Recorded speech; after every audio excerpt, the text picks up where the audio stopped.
Mike Radich here, and I'm now joined on the phone by MMA Veteran Luke Zachrich. Luke, how are you? I'm doing good, Mike. How you doing, man? I'm doing good.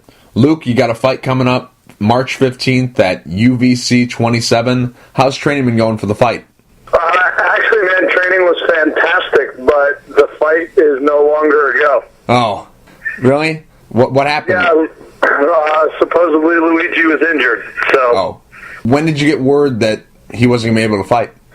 A couple weeks ago, actually. So I haven't. I thought you were aware of that, man. I'm sorry. Oh no worries. I wanted to talk to you regardless. I've been wanting to cool. to get you on here for a while. It was a huge bummer for me, man. I mean, that was the fight that I was really looking for. I feel like it was the fight that I needed to take my career to the next level. So I mean, it's heartbreaking that it fell through. Mm-hmm.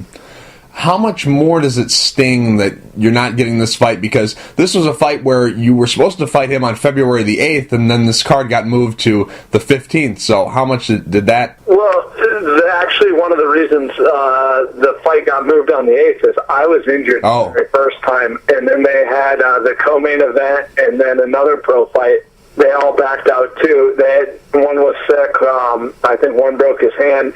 So they had like a plethora of injuries. So I basically begged the UVC, once I found out my quad wasn't torn, that I said, I begged these guys to move the event back, and I would be ready to go. So, to know that it was almost off because of an injury of mine was, it was horrible. And then it was like it got rebirthed again when, I found out the quad was not torn and that I would only have to take 2 or 3 weeks off from training.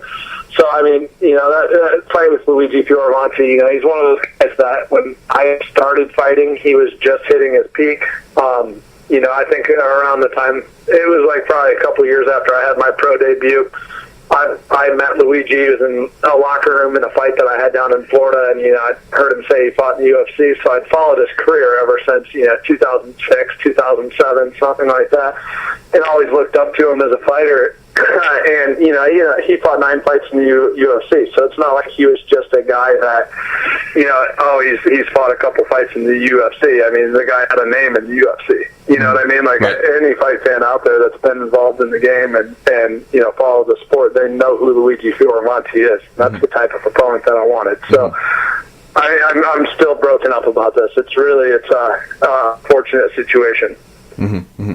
Now, earlier you mentioned that you needed this fight. You needed a win like this to really catapult yourself into a big show and get your career rolling here. Why did you need this fight? Was it because of the opponent? Like you mentioned, Luigi Fioravanti's been around for a very long time, fought in the UFC. He's fought a lot of great fighters throughout his career, and had you fought him, he would have definitely been the biggest name that you fought in your career. Is it the opponent, or was it just that you needed another win? You needed to get another win here to keep the momentum rolling? Because right now, I'm at kind of a weird spot in my career. I've had a lot of times where I've taken a year off there. I had the 2-year layoff all because of injuries that I've sustained. Right. And, anytime I've got some momentum going, something always happens. I mean, in my eyes, in my coach's eyes, and the people that have seen me fight, everybody knows I belong in the UFC. But for some reason, I just can't get there. So the way that I looked at it is getting a win over somebody like Luigi, because I would have beat him. Getting a win over someone like him, I mean, how can they say no? I mean, the guy's never fought a weak opponent in his entire life. You know what I mean? Like, he's beat and fought the who's who of the sport, basically. So that's why it was so important to me. You said that you had known a couple weeks that you weren't going to be fighting on this card.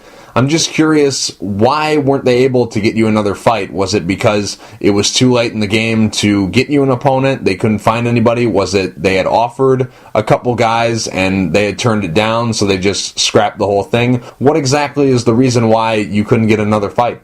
I told them that if they wanted me to remain on the card, that they get someone with Luigi's, somebody that has of or equal credentials to Luigi.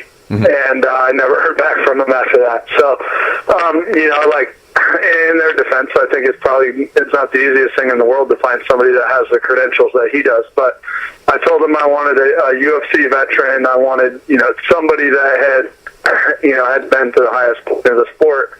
That way I can go and show my skills against somebody that, isn't a questionable opponent or anything like that. Mm-hmm. So that's kind of, we're stuck in a holding pattern, I guess. Mm-hmm. At this stage in your career, are you only interested in fighting, UFC vets, guys who've been in the big shows, Bellator vets, guys like that? Yeah, I mean, honestly, man, unless they're a name in Bellator, I could really care less about Bellator too. I'm not talking bad about just them. It's just that their whole market, their whole model is different than what the UFC is. Like Bellator will come into a city, and there's a lot of guys in the local undercards and stuff like that. They guys fighting their first fight, stuff like that. I mean, that doesn't really make you a veteran of the promotion until you fought in one of their tournaments or you fought a big main card event or something like that. So, I'm really, I guess you could say I'm kind of getting frustrated with sport a little bit. I do. I want those big fights. Like I said, I feel like I should be in the UFC, and if I'm not going to be there, I don't want to fight anybody else that no up-and-coming guys. I don't want to fight anybody that people can question whether I'm fighting, the top opponents and stuff like that. I want the UFC vets. I want the guys that have names in the sport. Mm-hmm. You were on Season 7 of The Ultimate Fighter. You ended up not fighting at the finale and never actually registered an official UFC fight. You fought on the show, which is an exhibition bout, but you never got a chance to fight inside the octagon. Why not? Why didn't they have you on the finale back then? My season was probably the weirdest season. I look at Season 7 as a big turning point in the way The Ultimate Fighter was ran. Right. Before that, my season was the first season you ever had to fight to get in the house. Right, yep. Now everybody knows you have to fight to get in the house. Well, we didn't know that until we got there. So, okay, surprise number one. Well, up until that point, there was guys that instantly get a shot on the show, and they didn't have to win a fight to get in the house. And then everyone in the season fought on the finale, basically. You were on fight the finale. Well, my season, because of some acquisitions of some big promotions that the UFC had bought at that time, I think it was the WEC, and they acquired a lot of contracts from the IFL, stuff like that. Excuse me. Their roster was so full, so when Joe Silva made the call, I mean, he had to cut almost everybody on our season. I think there was only a handful of guys, maybe 4 guys, that actually got to fight on the finale, and they only took the guys that had they'd won 2 fights. So if you didn't win more than 2 fights, you didn't make it to the finale. That's the way it was. They released everyone from their contracts, and it was all said and done at that point. So it was weird, I mean, like, it's still, I don't even think that they release as many guys as they did for my season on some of the shows now, you know what I mean? Right. Mm-hmm. Mm-hmm. Now, one of my friends, actually, and I love the kid to death, he deserves to be in the UFC, he's still there to this day, but, he won no fights on Tough. He didn't win a fight to get in the house. They brought him back. He lost his first fight, still fought in the finale. And, and he's still active in the UFC today, and he's winning fights. So it just goes to show that, just because you have, a loss on the show doesn't mean you don't belong there. Mm-hmm. Definitely. Now, since you left the show, I believe you've only lost 1 fight, and that was back in April of 2010. You've racked up a lot of wins. You have a lot of stoppages since your time on the show. You mentioned that you had that 2-year hiatus from the sport because of injuries, but before that, what was the holdup? Why didn't the UFC come in and sign you? What reasons were they giving why you weren't worthy of getting a contract? When I spoke to Joe Silva, because I went on a 3-fight win streak, and then I lost my 4th fight. When I spoke with Joe Silva, he had told me, go out, win 3 fights, don't fight anybody tough. The most important thing is that you get the win so we can get you back in here. So I fought 3 guys, I'm trying to think back at actually who I fought. I think they're probably, not that great of competition at that point, but, I was getting the wins that I needed to get back in the UFC. And it was that time where I was like, all right, we contact Joe, and hey, Luke's got his 3rd win. Let's get him back. He needs to fight a little tougher competition. Mm-hmm. So at that point, Bellator came along and offered me a spot as in one of the tournaments. So I jumped on it at that point. Mm-hmm. Now, back in May of last year at UBC 23, there was a rumor out there that was going to be your last fight. Was there any truth to that rumor? Were you thinking about hanging up the gloves? Yeah, I mean, before that, it was basically, I didn't really share it with many people up until that point. But, I basically made up my mind that, unless I got called up to the UFC or something like that, that I was done. I just had a baby beforehand, my wife and I's first child that we'd had. I basically had to start training for that fight, right before she was born. I knew that the way that it was going to be. But, she was 8 weeks old when I fought, so I spent the first 8 weeks, living under that pressure cooker of training for a fight, being in the gym, 3 times a day, at least 6 hours a day, and then coming home and spending time with her and trying to help out as much as I could. And it was just a little overwhelming for me at that point. So, the fight was in Columbus, in my hometown, and I, whether I fought again or not, I felt like it gave my fans and my family and everything like that an opportunity to, kind of address the fact that, hey, this could be my last fight. Mm-hmm. Are you still training out of Ronin Training Center? Yes. Mm-hmm. And how's the pizza business going? I know that you got, a couple stores that you sell pizza out of. How's that going? Fantastic, man. It keeps me busy. So, yeah, I mean, I actually own, I'm part owner in Ronin Training Center, and, we've got a super active competition team between jiu-jitsu, boxing, kickboxing, MMA, all of that fun stuff. And then between the restaurants and my wife and the baby, man, I'm running, spending 25-hour days basically every day. It would be fantastic. Mm-hmm.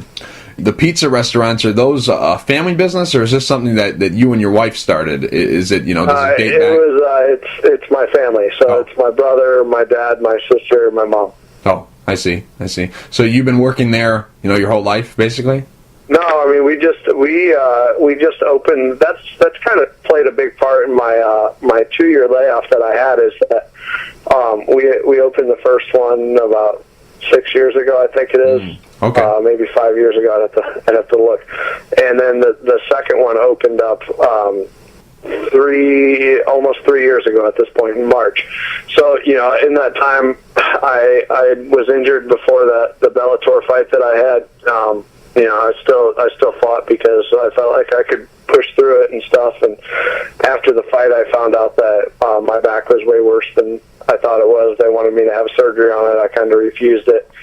Rehabbed it. By the time I finally started getting back to training a little bit, I had my wedding. Then the restaurant opened up. It was one of those things that was just one thing after another, after another, after another. So yeah, it definitely stalled things out a little bit for me. Mm-hmm. What's the timetable here? You've mentioned it a couple times here that you're kind of, not, what's the word I'm looking for? Not sick of the way the sport is, but you're kind of, not too thrilled with the way things are going in the sport right now. What's the timetable for when you'll decide when to, hang it up if the UFC doesn't come calling? Are you looking, at a couple more years to try to give it a go and make it there? Are you looking for a couple more fights? When will you say, enough's enough and move on to a different area of your life? Well, I'm definitely always going to train. So it's one of those things that,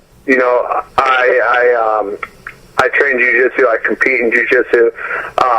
It's my hobby, so I'm always in shape. I'm always coaching people. I come in, I spar, I do everything else. So, if a big fight pops up, then I'm going to take it. If it doesn't, then, it'll be something that I really have to have a game plan together and, fight 3 fights in a row or something like that and find those matchups that, hey, I can take this fight, and then, 6 weeks later, I'm going to take this fight. If I'm going to fight, I want to fight. If I'm not, then, I want those big fight opportunities. I really want them. So right now, I'm focusing a little bit on my boxing. I'm going to take a couple pro boxing fights, just to stay active, compete in Brazilian Jiu-Jitsu, and wait for, an opportunity to get, a big name opponent. Mm-hmm.